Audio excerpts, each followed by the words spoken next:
Well, now on the couch with us, we have Randy Bigbie, and he's going to be talking to us about some native bees. And this is actually pretty cool. It's actually a company that provides full-service nesting boxes for bees, and he's also going to talk to us about everything we need to know about bees. It's pretty cool. So thanks for coming on and speaking with us today. Thanks for having me. Yeah. So I want to talk to you first a little bit about how many bees are there actually in North Carolina?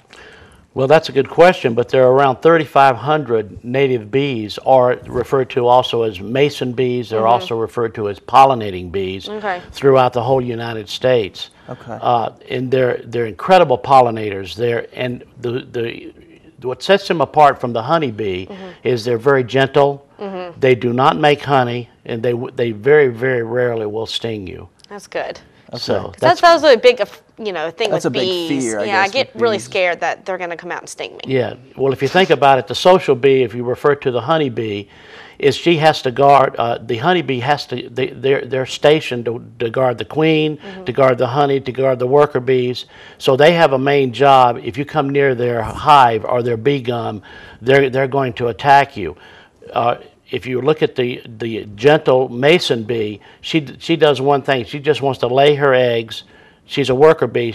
She doesn't have anything to protect. She can either protect the nesting box or she can lay eggs. She can't do both. She would rather continue the generation after they die, because they'll hatch in the summer, they'll die toward the end of the summer, and the only way that we can reproduce them is for them to have the next generation, which is laying the eggs, recovering the cocoons for the next year. Wow. That's really interesting. What's the biggest bee, too? Is that the honeybee? Is that one of the bigger kinds of bees, I guess? Well, you have bumblebees are also solitary bees. But the mason bee is a little bit smaller than the honeybee. In fact, you probably won't even be able to recognize them pollinating, because they're very, very fast and they're very, very small.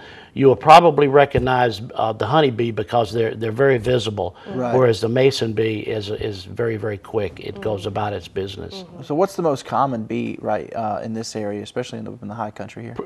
Is referring to the mason bee? Yeah. Well, we have three types. We have the blue orchard, you have the hornface, and you have the leaf cutter. We feel that those three primarily are in the area of the mountains here in North Carolina. And these are pollinating bees, is that These are pollinating bees, right. So do you own bees, obviously, yourself? No, I do not own bees. Okay, you don't own bees. Okay. I'm in the capture mode. I place capture boxes, and they live in the wild. These bees live in the wild. They live in woodpecker holes. They live in slits in the wood. They live in the ground, wherever they can lay their eggs to turn into cocoons, and then the following summer we release them after capturing and retrieving the cocoons. Okay. Now, do most bees, I guess, travel with the queen, and they generally have a beehive or something like that too? But are some of these bees just like the ones you're capturing? Are they just kind of on their own? How does that work? They're pretty much on their own. The male comes out of the cocoon as the female does at the same time. They mate. She ovulates in 2 or 3 days, and she's desperately looking for a place to lay her eggs. There's not enough nesting places for these bees. That's what we're trying to provide for them. We want to increase the number of these mason bees, because we do have a little bit of a problem. Our honeybees are dwindling, and we're not in the mason bee is not in competition with the honeybee. They work in conjunction. In fact, it enhances the honeybee.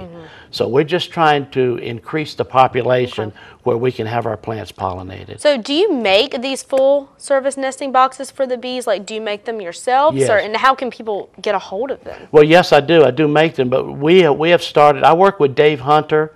He's with Crown Bees. He's in Washington State. He's the authority on mason bees. He's been doing this for over 20 years. Wow. We have started an organization called BGAP. BGAP is GAP, stands for Gardeners Adding Pollinators. We want to encourage all the gardeners to have these nesting boxes on their property to allow them to capture the native bees in their general area, and then be able to share the cocoons and increase the population of these bees. So there is a method. There is a method a goal that we want to try to accomplish with the native bees. What's the advantage of having these bees too, is if you are a gardener? I mean, obviously the pollination, but what does that actually do for your garden? Well, it obviously, if you're growing food, without pollination, you have no food.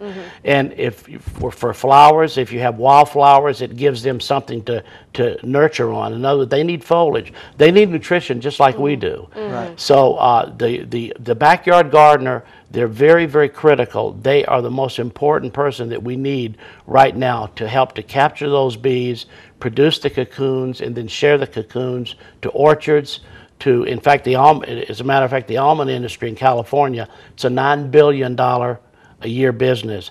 They produce over 3 billion pounds of almonds. They're having a real problem pollinating 850,000 acres.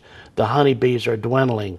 So they have dictated a 5-year window. We need to increase our pollination through the native bees or mason or pollinating bees. So by capturing these awesome. things, these bees, that's a way to help increase the population? Absolutely, you got it, exactly. So if a farmer or gardener or anyone up here wants to get a hold of one of these, how much do one of these things cost? Well, the house and the tubes under $30. Wow. But I will meet with them okay. and determine what their particular situation is. We'll put as many as 2, as many as 5 or 6 capture boxes, depending on the acreage. That's really interesting. Have you been putting in a lot recently? Probably 30 or 40. Okay. I'm brand new at this. I'm going on my You fourth. know what you're doing. Well, I don't know. I'm trying. But working with Dave Hunter with Crown Bees has been a real big help to me. He's an authority, and I'm working with the Orchard Bee Association to really increase awareness. It's really a lot of fun. It's a lot of work, but it's a lot of fun. Now, by capturing these, how do they actually make it from this year to the next year? What I do is depending on the tubes inside the capture box, we retrieve those at the end of the summer, and then we open up the tubes and we take the cocoons and we clean them from pollen mites. We clean them up real good, and then we place them in a 40-degree temperature for hibernation. We let them hibernate during the winter, and then in the summertime we release them when it reaches 55 degrees. We actually put the cocoons back in the nesting boxes and we release them, and they hatch, and then the cycle starts all over again. Wow. Well, that's very interesting. So if anyone wants to get one of these boxes or wants to talk to you more about their garden or how they can do this, how can they get in contact with you? They can get in touch with me, nativebeesnc.com. Okay. And I have an email address, nativebeesnc@gmail.com. It's very simple. So I like that. So, I mean, that's pretty easy to remember as well. So if anyone has any questions, they're more than welcome to email you. absolutely, and I will call them back ASAP. That's wonderful. Well, thank you. Is there anything else you'd like to say about native bees or about what you do in particular? No, but I think that we just need to increase the awareness because they are gentle and they don't sting, and they're fun to work with. I don't know. I guess it's a fun thing to do. It's not like work to me, but It's fun time. fun time. Play. Yeah. You have a good job. Yeah, I think so. That's awesome. Well, we appreciate you coming on and speak with us today. Hey, thanks for having me. Thank you so much. We'll be back in a Okay. minute with more MTN Channel 18.